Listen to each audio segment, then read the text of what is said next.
श्री राम जय जय राम। ओम श्री गणेशाय नमः। ओम श्री गुरुवे नमः। ओम श्री सीतारामचंद्राभ्यां नमः। उमामहेश्वराभ्यां नमः। ओम श्री एकादशीदशेश्वरां प्रकाशी हनुमते नमः। शान्ताकारं भुजगशयनं पद्मनाभं सुरेशं विश्वाधारं गगनसदृशं मेघवर्णं शुभांगं लक्ष्मीकान्तं कमलनयनं योगिभिर्ध्यानगम्यं वन्दे विष्णुं भवभयहरं सर्वलोकैकनाथं। यं ब्रह्मा वरुणेन्द्ररुद्रमरुताः स्तुवन्ति दिव्यैस्तवैः वेदैशाङ्गपदक्रमोपनिषदैर्गायन्ति यं सामगा ध्यानावस्थितद्गतेन मनसा पश्यन्ति यं योगिनो यस्यान्तः न विदुः सुरासुरगणा देवाय तस्मै नमः। नीलाम्बुजश्यामलकोमलाङ्गं सीतासमारोपितवामभागं बाणो महासायकचारुचापं नमामि रामं रघुवंशनाथं। लोकाभिरामं रणरङ्गधीरं राजीवनेत्रं रघुवंशनाथं। कारुण्यरूपं करुणाकरं तं श्रीरामचन्द्रं शरणं प्रपद्ये। आपदामापहर्तारं दातारं सर्वसम्पदां लोकाभिरामं श्रीरामं भूयो भूयो नमाम्यहम्। बंशी विभूषितकरान्नवनीरदाभात् पीताम्बरादरुणबिम्बधराधरोष्ठात् पूर्णेन्दुसुन्दरमुखादरविन्दनेत्रात् कृष्णात् परं किमपि तत्त्वमहं न जाने। भवानी शंकरो वन्दे श्रद्धाविश्वासरूपिणो याभ्यां विना न पश्यन्ति सिद्धा स्वान्तस्थमीश्वरम्। मनोजवं मारुतुल्यवेगं जितेन्द्रियं बुद्धिमतां वरिष्ठं वातात्मजं वानरयूथमुख्यं श्रीरामदूतं शरणं प्रपद्ये। मूकं करोति वाचालं पंगुं लङ्घयते गिरिं यत्कृपातमहं वन्दे परमानन्दमाधवम्। गुरुर्ब्रह्मा गुरुर्विष्णु गुरुर्देवो महेश्वरः गुरु साक्षात् परब्रह्म तस्मै श्री गुरुवे नमः। अज्ञानान्धकारस्य ज्ञानाञ्जनशलाकया चक्षुरुन्मीलितं येन तस्मै श्री गुरुवे नमः। श्रीराम जय राम। श्रीराम जय जय राम। सत्संग क्रम में आज श्रीमद् भगवद गीता का अध्याय 9 का चौथे और 5वें श्लोक की व्याख्यान कथन श्रवण हो रहा है। पहले भगवान इसके पहले भगवान ने राज विद्या की महिमा को बताया और आगे जो है उसी का वर्णन, राज विद्या का ही वर्णन आगे कर रहे हैं। भगवान कहते मया तद्मिदं सर्वं जगदव्यक्तमूर्तिना मत स्थानि सर्वभूतानि न चाहं तेष्वस्थितः न च मत स्थानि भूतानि पश्य मे योगमैश्वरम्। भूत भृन्न च भूतस्थो ममात्मा भूत भावनः। भगवान कहते हैं कि यह सब संसार मेरे अव्यक्त स्वरूप से व्याप्त है और संपूर्ण प्राणी मेरे में स्थित हैं, परंतु मैं उनमें स्थित नहीं हूँ तथा वे प्राणी भी मेरे में स्थित नहीं हैं। मेरे इस ईश्वर संबंधी योग अर्थात सामर्थ्य को अर्जुन तुम देखो, अर्थात संपूर्ण प्राणियों को उत्पन्न करने वाला और उनका धारण भरण पोषण करने वाला जो मेरा स्वरूप है वो उन प्राणियों में स्थित नहीं है। मया तद्मिदं सर्वं जगद अव्यक्त मूर्तिना। मन बुद्धि इंद्रियों से जिसका ज्ञान होता है वह भगवान का व्यक्त रूप है, और जो मन बुद्धि इंद्रियों का विषय नहीं है अर्थात मन आदि जिसको नहीं जान सकते वह भगवान का अव्यक्त रूप है। वह यहाँ भगवान ने मया पद से व्यक्त सत्कार स्वरूप और अव्यक्त मूर्तिना पद से अव्यक्त निराकार स्वरूप बताया है। यहाँ साकार और निराकार स्वरूप व्यक्त तो व्यक्त से साकार स्वरूप और अव्यक्त मूर्ति से निराकार स्वरूप के विषय में बता रहे हैं। तो अब इसका तात्पर्य है कि भगवान व्यक्त रूप से भी हैं और अव्यक्त रूप से भी हैं, अर्थात भगवान साकार भी हैं और निराकार भी हैं। इस प्रकार भगवान की यहाँ व्यक्त अव्यक्त अर्थात साकार और निराकार कहने की गूढ़ विसंधि से समग्र रूप से हैं, अर्थात सगुण निर्गुण साकार निराकार आदि का भेद तो जो है वो संप्रदायों को लेकर है। वास्तव में परमात्मा एक हैं, वे सगुण निर्गुण आदि एक ही परमात्मा के अलग अलग विशेषण बताए गए हैं और अलग अलग नाम हैं। अब गीता में जहाँ सत असत शरीर शरीरी का वर्णन किया गया है, वहाँ जीव के वास्तविक स्वरूप के लिए कहा गया है कि ये न सर्वमिदं तताम, क्योंकि यह परमात्मा का साक्षात अंश होने से परमात्मा के समान ही सर्वत्र व्यापक है, अर्थात परमात्मा के साथ इसका भेद है।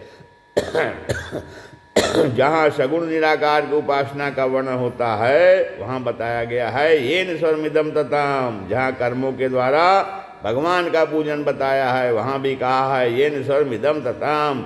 तब इन सब के साथ एकता करने के लिए ही भगवान यहाँ कहते हैं मया तद्मिदं सर्वम मत स्थानी भूत सर्वभूतानि, कहते हैं संपूर्ण प्राणी मेरे में स्थित हैं। मत स्थानी सर्वभूतानि, संपूर्ण प्राणी मम स्थानी मेरे में स्थित हैं, अर्थात परा अपरा प्रकृति का सारा जगत मेरे में ही स्थित है भगवान कहते हैं। और वह मेरे को छोड़कर रह ही नहीं सकता है। क्यों?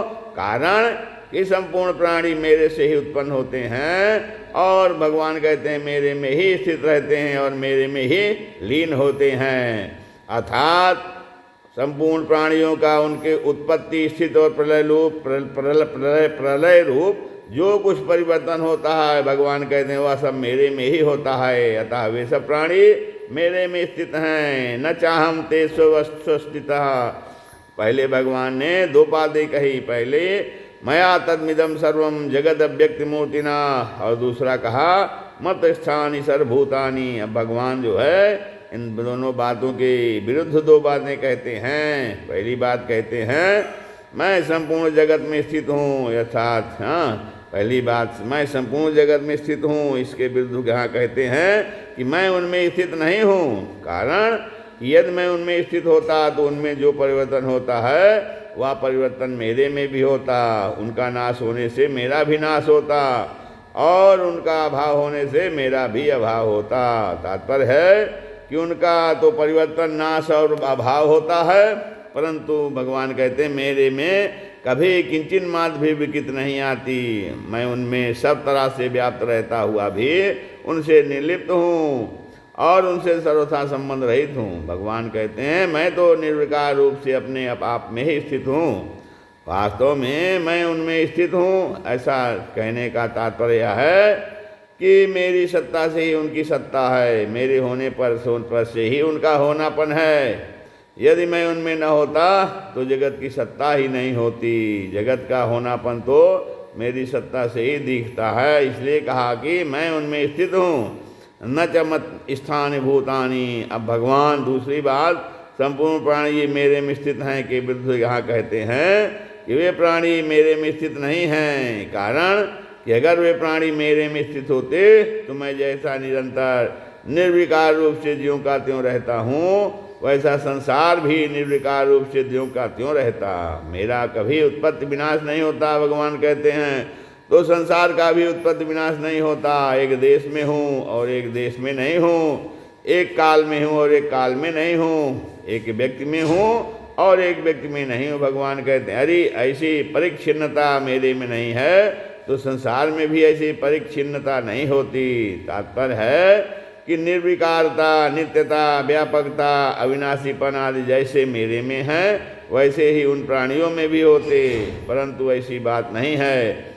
मेरी स्थिति निरंतर रहती है और उनकी स्थिति निरंतर नहीं रहती। तो इससे यही सिद्ध हुआ कि वे मेरे में स्थित नहीं हैं भगवान कहते हैं। अब ये जो बताया गया है तो ये विधि परक और निषेध परक जो चारों बातों को दूसरी प्रकार समझाया गया है कि संसार में परमात्मा है और परमात्मा में संसार है, तथा परमात्मा संसार में नहीं है और संसार परमात्मा में नहीं है।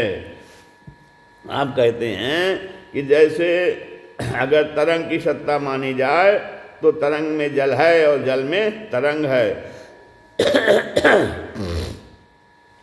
जो जल में तरंगे निकलती हैं तो कहते हैं कि अगर उन तरंगों की सत्ता माना जाए कि तो तरंग में जल है, बिना जल के तो तरंग हो नहीं सकती, और जल में तरंग है, कारण कि जल को छोड़कर तरंग रह ही नहीं सकती। तरंग जल से ही पैदा होती है और जल में ही रहती है और जल में ही लीन हो जाती है। इसलिए जो है तरंग का आधार आश्रय केवल जल ही है और जल के बिना उसकी कोई स्वतंत्र सत्ता नहीं है। इसलिए तरंग में जल है और जल में तरंग है। ऐसे ही संसार की सत्ता मानी जाती है। यदि संसार की सत्ता इस जल और तरंग के रूप में मानी जाए तो संसार में परमात्मा है और परमात्मा में संसार है, कारण कि परमात्मा को छोड़कर संसार रह ही नहीं सकता और संसार परमात्मा से ही पैदा होता है, परमात्मा में ही रहता है और परमात्मा में ही लीन हो जाता है। परमात्मा के सिवाय संसार की कोई स्वतंत्र सत्ता नहीं है। इसलिए संसार में परमात्मा है और परमात्मा में संसार है। अब अगर तरंग उत्पन्न और नष्ट होने वाली होने से तथा जल के सिवाय उसकी स्वतंत्र सत्ता न होने से तरंग की सत्ता न मानी जाए तो न तरंग में जल है और न जल में तरंग है, अर्थात केवल जल ही जल है और जल ही तरंग रूप से दिख रहा है। ऐसे ही संसार उत्पन्न और नष्ट होने वाला होने से तथा परमात्मा के सिवाय उसकी स्वतंत्र सत्ता न होने से संसार की सत्ता न मानी जाए तो न संसार में परमात्मा है और न परमात्मा में संसार है, अर्थात केवल परमात्मा ही परमात्मा है और परमात्मा ही संसार रूप से दिख रहे हैं। तात्पर्य यह हुआ जैसे तत्व से एक जल ही है, तरंग नहीं है, ऐसे ही तत्व से एक परमात्मा ही है, संसार नहीं है। वासुदेवा सर्वम। अब कार्य कारण की दृष्टि से देखा जाए तो जैसे मिट्टी से बने हुए जितने बर्तन हैं उन सब में मिट्टी ही है, क्योंकि वे मिट्टी से ही बने हैं और मिट्टी में ही रहते हैं और मिट्टी में ही लीन होते हैं, अर्थात उनका आधार मिट्टी ही है। इसलिए बर्तनों में मिट्टी है और मिट्टी में बर्तन है। परंतु वास्तव में देखा जाए तो बर्तनों में मिट्टी और मिट्टी में बर्तन नहीं है। क्यों? अगर बर्तनों में मिट्टी होती तो बर्तनों के मिटने पर मिट्टी भी मिट जाती, परंतु मिट्टी मिटती ही नहीं। अतः जो है मिट्टी में मिट्टी ही रही, अर्थात अपने आप में ही स्थित रही। ऐसे ही अगर मिट्टी में बर्तन होते तो मिट्टी के रहने पर बर्तन हरदम रहते, परंतु बर्तन हरदम नहीं रहते, इसलिए मिट्टी में बर्तन नहीं है। ऐसे ही जो है जल, ऐसे ही संसार में परमात्मा और परमात्मा में संसार रहते हुए भी संसार में परमात्मा और परमात्मा में संसार नहीं है, कारण कि अगर संसार में परमात्मा होते तो संसार के मिटने पर परमात्मा भी मिट जाते, परंतु परमात्मा मिटते ही नहीं, इसलिए संसार में परमात्मा नहीं है। अब परमात्मा तो अपने आप में स्थित हैं, ऐसे ही परमात्मा में संसार नहीं है। अगर परमात्मा में संसार होता तो परमात्मा के रहने पर संसार भी रहता, परंतु संसार नहीं रहता, इसलिए परमात्मा में संसार नहीं है। तो यहाँ जो है मिट्टी और जल का जो है उदाहरण दे करके बताया गया कि परमात्मा के सिवा संसार की कोई स्वतंत्र सत्ता नहीं है, इसलिए संसार में परमात्मा है, अर्थात परमात्मा ही परमात्मा है। या जैसे किसी ने हरिद्वार को याद किया तो उसके मन में हर की पौड़ी देखने लग गई। बीच में घंटा घर बना हुआ है, उसके दोनों ओर गंगा जी बह रही हैं, सीढ़ियों पर लोग स्नान कर रहे हैं, जल में मछलियाँ उछल कूद कर मचा रही हैं। यह सब का सब हरिद्वार मन में है, इसीलिए हरिद्वार में बना हुआ सब कुछ पत्थर, जल, मनुष्य, मछलियाँ आदि मन ही हैं। परंतु जहाँ चिंतन छोड़ा वहाँ फिर हरिद्वार नहीं रहा, केवल मन ही मन रहा। ऐसे ही परमात्मा ने बहुश्याम प्रजाए संकल्प किया तो संसार प्रकट हो गया। एको हम बहुश्याम प्रजाए संकल्प किया भगवान कि हम अकेले हैं, बहुत हो जाएं, तो संसार प्रकट हो गया। उस संसार के कण कण में परमात्मा ही रहे, और संसार परमात्मा में ही रहा, क्योंकि परमात्मा ही संसार रूप में प्रकट हुए। परंतु जहाँ परमात्मा ने संकल्प छोड़ा वहाँ फिर संसार नहीं रहा, केवल परमात्मा ही परमात्मा रहे। अब इसका तात्पर्य यह हुआ कि परमात्मा है और संसार है। इस दृष्टि से देखा जाए तो संसार में परमात्मा और परमात्मा में संसार हैं, परंतु तत्व के दृष्टि से देखा जाए तो न संसार में परमात्मा है और न परमात्मा में संसार है, क्योंकि जहाँ संसार की स्वतंत्र सत्ता ही नहीं है वहाँ तो केवल परमात्मा ही परमात्मा है। वासुदेवः सर्वम, यही जीवन मुक्तों की भक्तों की दृष्टि है। पश्चिमे योगमैश्वरम, भगवान कहते हैं पश्चिमे योगमैश्वरम, अर्जुन हमारे योग और ऐश्वर्य को देखो। मैं संपूर्ण जगत में और संपूर्ण जगत मेरे में होता हुआ भी संपूर्ण जगत मेरे में नहीं है और मैं संपूर्ण जगत में नहीं हूँ, अर्थात मैं संसार से सर्वथा निर्लिप्त हूँ, अपने आप में ही स्थित हूँ। मेरे इस ईश्वर संबंधी योग को अर्थात प्रभाव सामर्थ्य को देखो। अब इसका तात्पर्य है कि भगवान कहते हैं मैं एक ही अनेक रूप से दिखता हूँ और अनेक रूप से दिखता हुआ भी मैं एक ही हूँ, अतः केवल मैं ही मैं हूँ। पश्य माने क्रिया के दो अर्थ होते हैं, जानना और देखना। जानना बुद्धि से और देखना नेत्रों से होता है। भगवान के योग प्रभाव को जानने की बात यहाँ आई है और उसे देखने की बात जो है आगे बता रहे हैं। भूत भिन्न भूतस्थो ममात्मा भूत भावना, कहते भगवान मेरा जो स्वरूप है वह संपूर्ण प्राणियों को पैदा करने वाला, सबको धारण करने वाला तथा उनका भरण पोषण करने वाला है। परंतु भगवान कहते हैं मैं इन प्राणियों में स्थित नहीं हूँ, अर्थात मैं उनके आश्रित नहीं हूँ, उनमें स्थित लिप्त नहीं हूँ। इसी बात को भगवान ने आगे जो है कहा है कि क्षर और अक्षर माने, क्षर माने जगत और अक्षर माने जीवात्मा, दोनों से उत्तम पुरुष तो अन्य ही हैं। अब जिसको परमात्मा नाम से कहा गया है और जो संपूर्ण लोकों में व्याप्त होकर सबका भरण पोषण करता हुआ सबका शासन करता है। अब इसका तात्पर्य यह हुआ कि जैसे मैं, भगवान कहते हैं मैं सबको उत्पन्न करता हूँ और सबका भरण पोषण करता हुआ भी अहंता ममता से रहित हूँ और सब में रहता हुआ भी उनके आश्रित नहीं हूँ, उनसे सर्वथा निर्लिप्त हूँ। तो भगवान कहते हैं ऐसे ही मनुष्य को चाहिए कि वह कुटुंब परिवार का भरण पोषण करता हुआ और सबका प्रबंध संरक्षण करता हुआ उनमें अहंता ममता न करे और जिस किसी देश काल परिस्थिति में रहता हुआ भी अपने को उनके आश्रित न माने, अर्थात सर्वथा निर्लिप्त रहे। भक्त के सामने जो कुछ परिस्थिति आवे, जो कुछ घटना घटे, मन में जो कुछ संकल्प विकल्प आवे, उन सब में उसको जो है भगवान की ही लीला देखनी चाहिए। भगवान ही कभी उत्पत्ति की लीला, भगवान ही कभी उत्पत्ति की लीला, कभी जो है स्थिति की लीला और कभी संहार की लीला करते हैं। यह सब संसार स्वरूप से तो भगवान का ही रूप है और इसमें जो परिवर्तन होता है वह सब भगवान की ही लीला है। इस तरह भगवान और उनकी लीला को देखते हुए भक्त को हरदम प्रसन्न रहना चाहिए।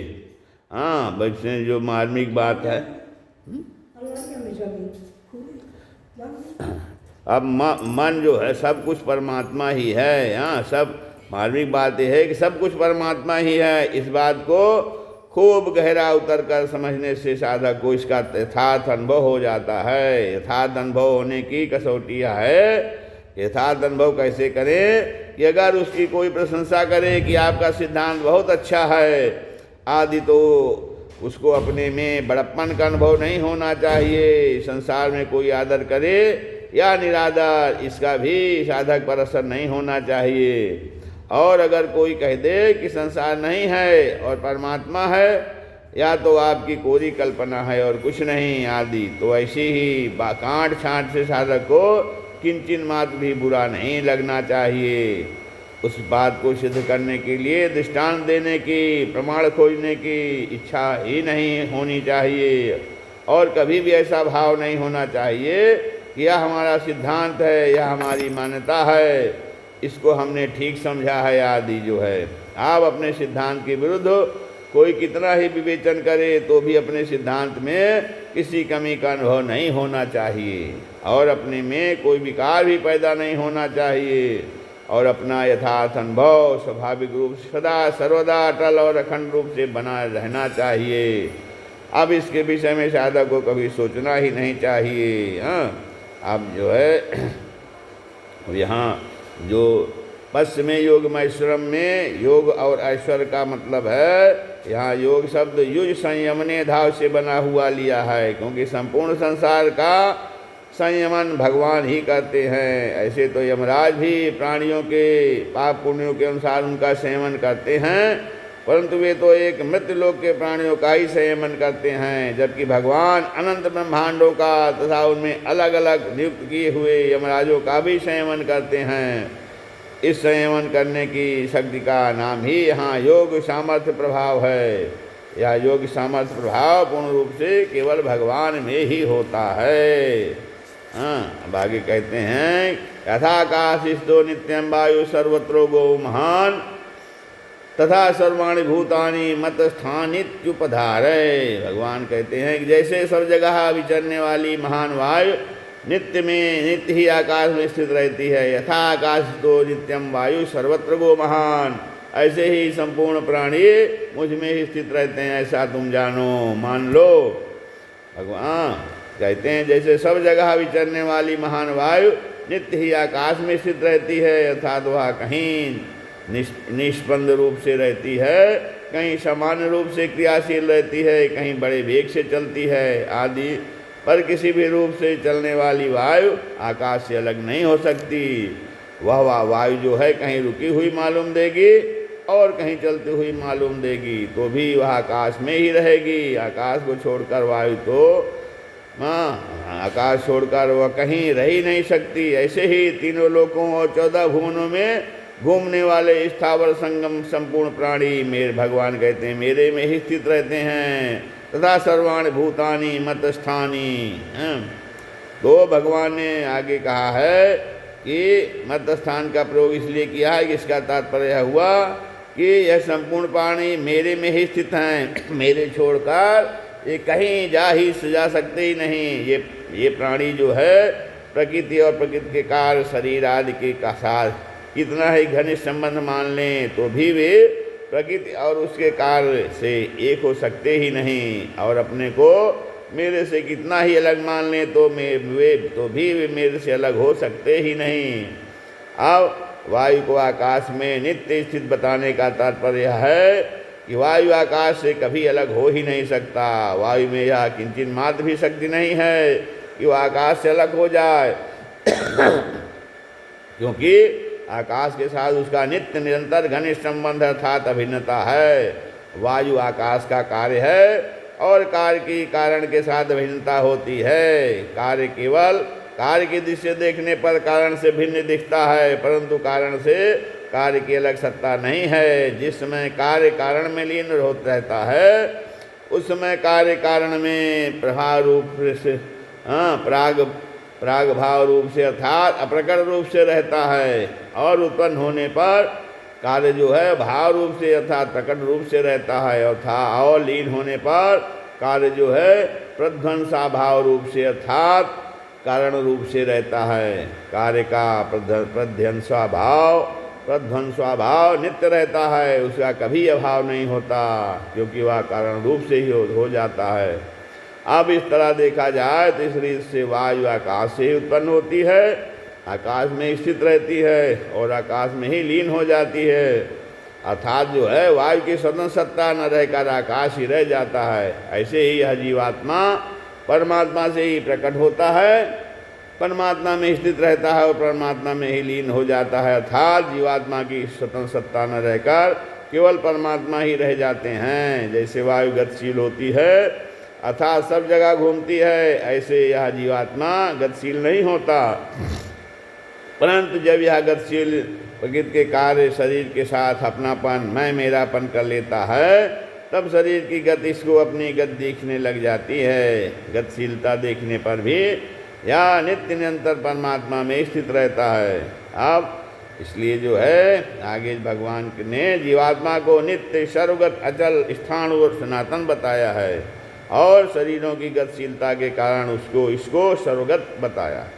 अर्थात या जो है सब जगह भी चलने वाला दिखता हो भी अचल और जो है स्थाणु है या स्थिर स्वभाव वाला है, इसमें हिलने डुलने की क्रिया नहीं है जीवात्मा में।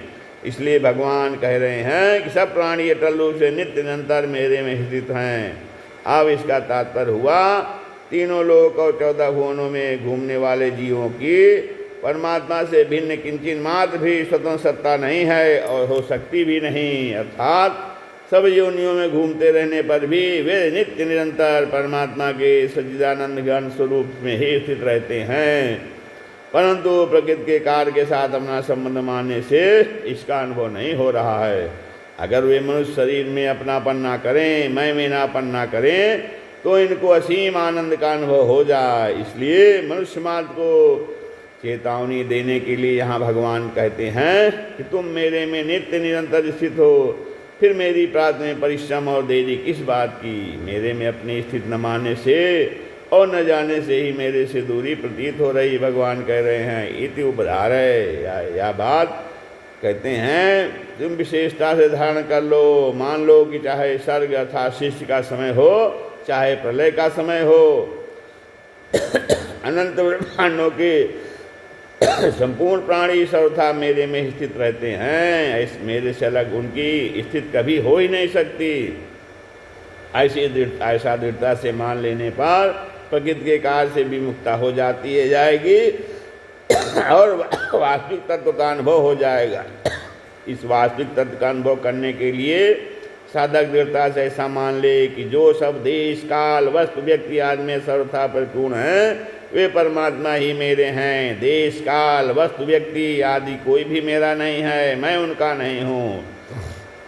इसमें विशेष बात है कि संपूर्ण जीव भगवान में स्थित रहते हैं और भगवान में स्थित रहते हुए भी जीवों के शरीरों में उत्पत्ति स्थिति और प्रलय का क्रम चलता रहता है, क्योंकि सभी शरीर परिवर्तनशील हैं और यह जीव स्वयं अपरिवर्तनशील है। परंतु जब यह जीव परमात्मा से विमुख हो जाता है और विमुख होकर शरीर के साथ अपनी एकता मान लेता है, तब इसे मैंपन की स्वतंत्र सत्ता का भान होने लगता है कि मैं शरीर हूँ। इस मैंपन में एक तो परमात्मा का अंश है और एक प्रकृति का अंश है। यह जीव का स्वरूप हुआ। जीव अंश तो है परमात्मा का, पर पकड़ लेता है प्रकृति के अंश को। इस मैंपन में जो प्रकृति का अंश है वह स्वतः ही प्रकृति की तरफ खींचता है, परंतु प्रकृति के अंश के साथ तादात्म्य होने से परमात्मा का अंश जीव उस खिंचाव को अपना खिंचाव मान लेता है और मुझे सुख मिल जाए, धन मिल जाए, भोग मिल जाए ऐसा भाव कर लेता है। ऐसा भाव करने से वह परमात्मा से विशेष विमुख हो जाता है और उसमें जो है संसार का सुख एकदम रहे, हर संसार का सुख हरदम रहे, पदार्थों का संयोग हरदम रहे, या शरीर मेरे साथ और मैं शरीर के साथ सदा रहूं, ऐसी जो इच्छा रहती है, या इच्छा वास्तव में परमात्मा के साथ रहने की है, क्योंकि उसका नित्य संबंध तो परमात्मा के साथ ही है। आप जीव शरीरों के साथ कितना ही घुल मिल जाए, पर परमात्मा की तरफ उसका खिंचाव कभी मिटता नहीं, मिटने की संभावना ही नहीं।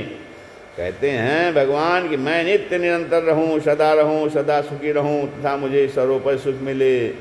इस रूप में परमात्मा का खिंचाव रहता ही है, परंतु जो है उससे भूल यह होती है जीव से कि वह जड़ अंश की मुक्तता से इस सर्वोपरि सुख को जड़ के द्वारा ही प्राप्त करने की इच्छा करता है। वह भूल से उस सुख को चाहने लगता है जिस सुख पर उसका अधिकार नहीं है। अगर वह सजग सावधान हो जाए और भोगों में कोई सुख नहीं है, आज तक कोई सा भी संयोग नहीं रहना संभव ही नहीं, ऐसा समझ ले तो सांसारिक संयोग जन्य सुख की इच्छा मिट जाएगी। सांसारिक संयोग जन्य सुख की इच्छा मिट जाएगी, और वास्तविक सर्वोपरि नित्य रहने वाले सुख की इच्छा जो की आवश्यकता है वो जागृत हो जाएगी। तो यह आवश्यकता क्या है? यह आवश्यकता ज्यों जो जागृत होगी त्यों ही त्यों नाशवान पदार्थों से विमुक्ता होती चली जाएगी, और नाशवान पदार्थों से सर्वथा विमुक्ता होने पर मेरी स्थिति तो अनादिकाल से परमात्मा में है, इसका अनुभव हो जाएगा। श्री राम जय जय राम, श्री राम जय जय राम।